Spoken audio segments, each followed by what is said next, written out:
कोपरगाव येथे वाळू वाहतूक करणाऱ्या वाहनांवर स्थानिक गुन्हा शाखेची मोठी कारवाई। 2 डंपरसह 21,40,000 रुपये किमतीचा मुद्देमाल जप्त।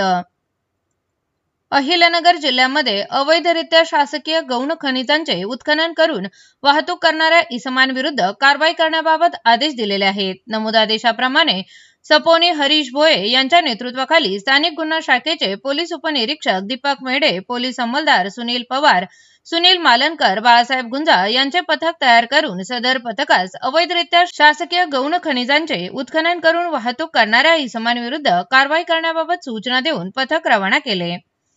पथकाने दर्डेफाटा तालुका कोपरगाव या ठिकाणी मिळालेल्या गोपनीय माहितीवरून छापा टाकून वाळू वाहतूक करणाऱ्या इसम नामे विकास बाळासाहेब अरणे, यश दत्तात्रय कोते यांच्या विरुद्ध कारवाई करून त्यांच्या कब्जातून 12 लाख रुपये किमतीचा डंपर MH क्रमांक 17 CV 7716 व 20,000 रुपये किमतीची 2 ब्रास शासकीय वाळू जप्त करण्यात आली आहे। वर नमूद पथक हे कोपरगाव तालुक्यामध्ये पेट्रोलिंग करत असताना पथकास डाऊज गावाच्या शिवारामध्ये अवैधरित्या वाळू वाहतूक करणारा इसम नामे रवींद्र एकनाथ गायकवाड याच्या विरुद्ध कारवाई करून त्याच्या कब्जातून 9 लाख रुपये किमतीचा डंपर MH क्रमांक 14 MH 8523 20,000 रुपये किमतीची 2 ब्रास शासकीय वाळू जप्त करण्यात आली आहे।